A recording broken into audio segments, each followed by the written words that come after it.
Friends हम video को start करते हैं। देखिए यहाँ पर पहला क्वेश्चन है, भारत में कितने राज्य तट रेखा से लगे हैं। तो फ्रेंड्स पहले हम देखिए सारा थ्योरी सेक्शन जो है वो डिस्कस कर लेते हैं, उसके बाद में सभी इंपॉर्टेंट क्वेश्चंस को सॉल्व करेंगे। तो चलिए थ्योरी सेक्शन को समझते हैं। देखिए फ्रेंड्स इस वीडियो में हम भारत के तट, भारत के तटीय मैदान और भारत के घाट को अच्छे से डिस्कस करेंगे। भारत जो है वो तीन ओर से समुद्र से घिरा हुआ है। पूर्व में बंगाल की खाड़ी से, पश्चिम में अरब सागर से और दक्षिण में हिंद महासागर से। भारत की मुख्य भूमि की तट रेखा की बात करें तो उसकी लंबाई कितनी है, 6100 किलोमीटर, 6100 किलोमीटर। और अगर द्वीपों के तट रेखा को मिला लें तो कुल देखिए कितनी लंबाई हो जाती है तटों की, 7516 किलोमीटर। ठीक है, वेरी वेरी इंपॉर्टेंट है। अगर बात करें कि भारत के कितने ऐसे राज्य हैं जो समुद्री तट से लगे हुए हैं, तो ध्यान रखिएगा 9 ऐसे राज्य हैं। 9 राज्यों की सीमा जो है वो समुद्री तट से लगी हुई है। कौन कौन से? गुजरात, महाराष्ट्र, गोवा, कर्नाटक, केरल, तमिलनाडु, आंध्र प्रदेश, उड़ीसा और पश्चिम बंगाल। इन 9 राज्यों की जो सीमा है वो समुद्री तट से लगी हुई है। इसमें देखिए सबसे लंबी तट रेखा जो है वो किस राज्य की है? गुजरात की है, 1214 किलोमीटर। और सबसे कम तट रेखा वाला राज्य कौन सा है? गोवा है, जिसकी है 101 किलोमीटर। तो वेरी वेरी इंपॉर्टेंट है, गुजरात सबसे लंबी तट रेखा वाला राज्य है। अगर बात करें कि सबसे ज्यादा तट रेखा वाला केंद्र शासित प्रदेश कौन सा है, तो फ्रेंड्स कौन सा है? अंडमान निकोबार है, जिसकी तट रेखा की लंबाई कितनी है? 1962 किलोमीटर है। तो ये देखिए तट रेखा से रिलेटेड कुछ इंपॉर्टेंट पॉइंट हमने डिस्कस करे हैं। आगे अब बात करते हैं भारत के तट की। भारत का ये वाला जो भाग है ये कहलाता है पूर्वी तट, और ये वाला जो आपको भाग दिख रहा है ये क्या कहलाता है? पश्चिमी तट कहलाता है। पूर्वी तट पर स्थित पर्वत श्रृंखला जो है उसे देखिए पूर्वी घाट, और पश्चिमी तट पर स्थित पर्वत श्रृंखला जो है उसे क्या कहा जाता है? पश्चिमी घाट कहा जाता है। क्लियर हुआ? पश्चिमी घाट किसे कहा जा रहा है? जो पश्चिमी तट पर स्थित पर्वत श्रृंखला है। क्लियर हुआ? पश्चिमी घाट को देखिए सह्याद्री पर्वत के नाम से जाना जाता है, और पूर्वी घाट को देखिए महेंद्रगिरी पर्वत के नाम से जाना जाता है। पश्चिमी घाट को सह्याद्री पर्वत और पूर्वी घाट को महेंद्रगिरी पर्वत के नाम से जाना जाता है। एक इंपॉर्टेंट चीज ध्यान रखिएगा कि ये जो घाट है ये एक्चुअल में देखिए पठारों की ढलानी है। ठीक है, तो ये एक इंपॉर्टेंट चीज है, आप इसको ध्यान रखिएगा। आगे देखिए इन पूर्वी घाट और पश्चिमी घाट से तट रेखा तक फैला 10 से 30 किलोमीटर तक का संकीर्ण मैदानी जो क्षेत्र है ये क्या कहलाता है? पूर्वी तटीय मैदान और पश्चिमी तटीय मैदान कहलाता है। क्लियर हुआ आपको? घाट किसे बोला जा रहा है, मैदान किसे बोला जा रहा है और तट किसे बोला जा रहा है। ठीक है, ये देखिए डाउट आपका क्लियर होना बहुत जरूरी है, जो कि हमने अच्छे से समझ लिया है। पश्चिमी तट की बात करते हैं फ्रेंड्स, तो इसे बेसिकली 4 भागों में बांटा गया है। गुजरात से लेकर दमन तक का जो भाग है इसे देखिए काठियावाड़ तट के नाम से जाना जाता है। किस नाम से? काठियावाड़ तट के नाम से। दमन से लेके गोवा तक का जो भाग है ये क्या कहलाता है? कोंकण तट के नाम से कहलाता है। और ये जो मैदान है ये कोंकण तटीय मैदान कहलाता है। गोवा से लेकर कर्नाटक तक का जो भाग है ये केंद्रा तट कहलाता है। कर्नाटक से लेकर केरल तक का जो भाग है ये क्या कहलाता है फ्रेंड्स? मालाबार तट के नाम से जाना जाता है। तो आपको क्लियर हुआ, काठियावाड़ तट, कोंकण तट, केंद्रा तट और मालाबार तट, ये जो है ये पश्चिमी तट के ही नाम है। क्लियर हुआ आपको? पूर्वी तट की बात करें तो देखिए तमिलनाडु के कन्याकुमारी से लेकर आंध्र प्रदेश तक का जो तट है इसे क्या कहा जाता है? कोरोमंडल का तट कहा जाता है। वेरी वेरी इंपॉर्टेंट है, बहुत बार एग्जाम में क्वेश्चन देखिए यहाँ से पूछा जाता है, ध्यान रखिएगा इस चीज को।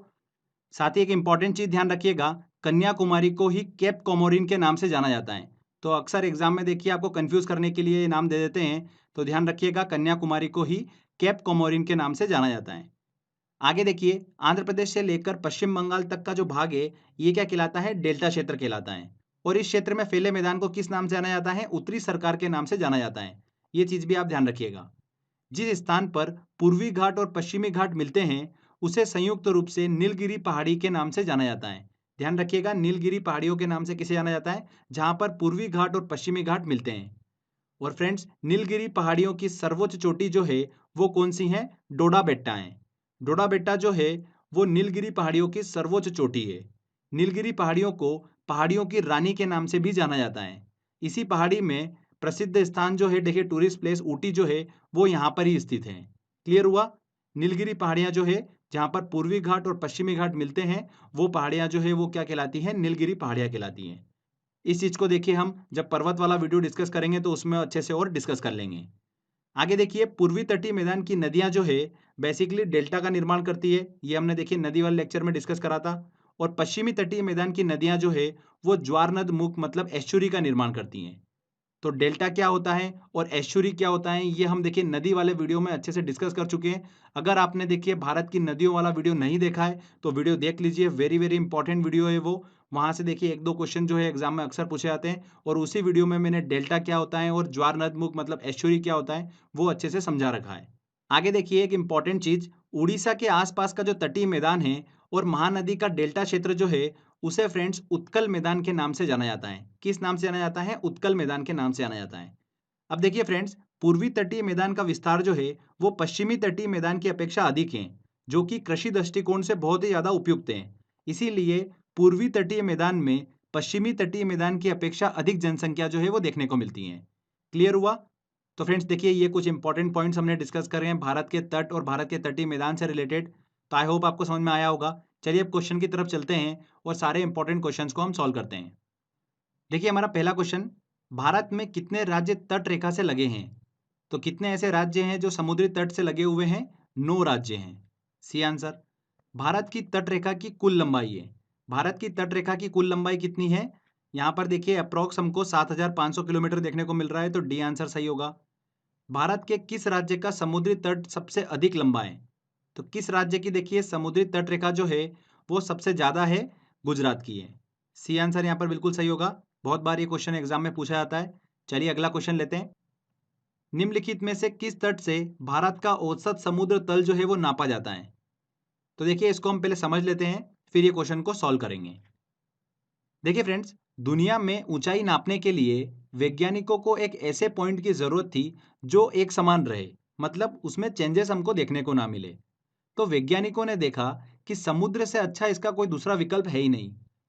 इसका कारण यह है कि समुद्र का पानी एक समान रहता है और पृथ्वी पर 71% भाग पर समुद्र ही है।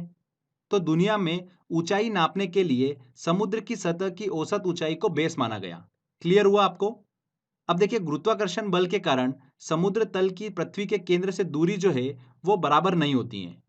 चट्टानों की मोटाई के कारण गुरुत्वाकर्षण बल जो है उसमें हमको चेंजेस देखने को मिलता है। इसी कारण से समुद्र तल की पृथ्वी के केंद्र से दूरी जो है वो बराबर नहीं होती है। इसीलिए हर एक देश ने अपने सर्वेक्षण के अनुसार किसी एक जगह के समुद्री तल को बेस मान लिया है। तो भारत में चेन्नई तट स्थित समुद्री तल जो है मतलब सी लेवल जो है उसको बेस माना गया है। क्लियर हुआ आपको? तो चलिए अब क्वेश्चन की तरफ चलते हैं। यहाँ पर पूछा जा रहा है कि किस तट से भारत का औसत समुद्री तल जो है वो नापा जाता है? तो किस तट से? चेन्नई तट से। यहाँ पर बी आंसर जो होगा वो सही होगा। सर्वाधिक तटीय अपरदन होता है। अपरदन क्या होता है? इरोजन जो प्रक्रिया होती है वो क्या होती है? एक प्राकृतिक प्रक्रिया होती है जिसमें चट्टानों का विखंडन होता है और विखंडन से निकले ढीले पदार्थ जो है वो एक स्थान से दूसरे स्थान पर चले जाते हैं। इसमें वायु, जल और सागरीय लहरें जो है वो प्रमुख योगदान देती है अपरदन में, ठीक है, इरोजन में। जिसमें अगर समुद्री तटीय अपरदन की बात करें तो सबसे ज्यादा जो है अपरदन देखने को मिलता है वो सागरीय लहरों के कारण देखने को मिलता है। तो यहाँ पर देखिए लहरों से सर्वाधिक तटीय अपरदन जो है वो देखने को मिलता है। ये आंसर यहाँ पर बिल्कुल सही होगा। तमिलनाडु व आंध्र प्रदेश के तट का नाम है। तो फ्रेंड्स मैंने आपसे डिस्कस करा था तमिलनाडु से लेकर आंध्र प्रदेश का जो तट होता है ये क्या कहलाता है? कोरोमंडल का तट कहलाता है। यहाँ पर ए आंसर सही होगा। चलिए अगला क्वेश्चन लेते हैं। निम्नलिखित में से किस भारतीय राज्य की समुद्र तटीय सीमा सबसे छोटी है? सबसे छोटी समुद्र तटीय सीमा किसकी है? गोवा की है, 101 किलोमीटर की। और सबसे ज्यादा समुद्र तटीय सीमा किसकी है? गुजरात की है। भारत के निम्नलिखित तटों में से कौन कृष्णा डेल्टा एवं केप कोमोरिन के मध्य स्थित है? तो फ्रेंड्स केप कोमोरिन मतलब देखिए कन्याकुमारी और कृष्णा डेल्टा, तो यहां से यहां तक के बीच में कौन सा तट है? कोरोमंडल का तट। यहाँ पर ए आंसर सही होगा। निम्नलिखित में से किसे केप कोमोरिन के नाम से जाना जाता है? तो कन्याकुमारी को जो है वो केप कोमोरिन के नाम से जाना जाता है। भारत की प्रादेशिक जल सीमा समुद्र तट से कितने समुद्री मील की दूरी तक है? तो फ्रेंड्स भारत की प्रादेशिक जल सीमा क्या है? भारत का संलग्न क्षेत्र क्या है? इनसे रिलेटेड देखिए सारे पॉइंट्स पहले हम डिस्कस कर लेते हैं, उसके बाद में इन क्वेश्चन को सॉल्व करेंगे।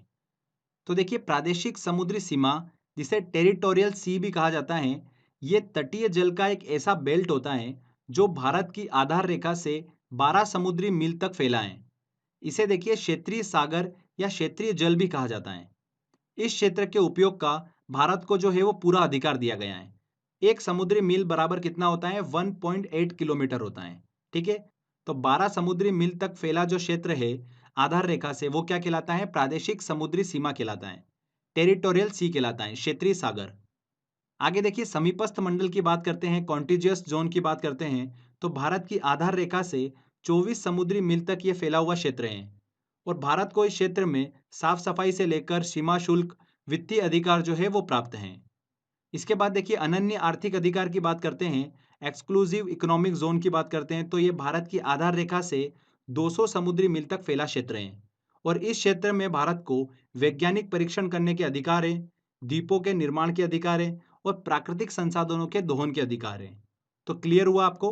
प्रादेशिक समुद्री सीमा जो है वो 12 समुद्री मील तक है, समीपस्थ मंडल मतलब कॉन्टिजियस जोन जो है वो 24 समुद्री मील तक है और अनन्य आर्थिक अधिकार जो है वो 200 समुद्री मील तक है। तो ये इंपॉर्टेंट पॉइंट है, इन चीज़ों को ध्यान रखिएगा। चलिए अब क्वेश्चन की तरफ चलते हैं और सॉल्व करते हैं। भारत की प्रादेशिक जल सीमा समुद्र तट से कितने समुद्री मील की दूरी तक है? तो कितनी मील की दूरी तक है? 12 मील तक। ये आंसर। भारत का संलग्न क्षेत्र कॉन्टिजियस जोन प्रादेशिक जल सीमा के आगे कितने समुद्री मील की दूरी तक है? तो प्रादेशिक जल सीमा के आगे कितने समुद्री मील की दूरी तक है? 24 मील की दूरी तक। B answer.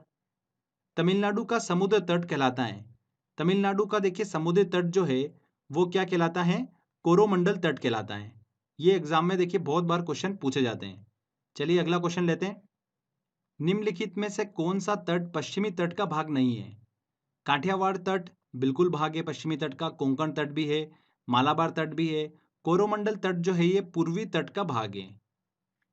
भारत का पूर्वी समुद्री तट किस नाम से जाना जाता है? दीघा तट के नाम से, कोरोमंडल तट के नाम से, कोंकण तट के नाम से या मालाबार तट के नाम से?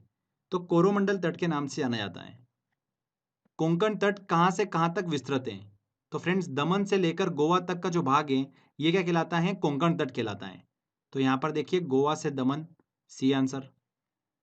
पूर्वी तटीय मैदान का एक अन्य नाम है। पूर्वी तटीय मैदान का देखिए कोरोमंडल तटीय मैदान जो है उसे कहा जाता है। पश्चिमी घाट है मतलब जो पर्वत श्रृंखला है पश्चिमी तट पर वो क्या है? बेसिकली पठारों की ढलानी है, सी आंसर।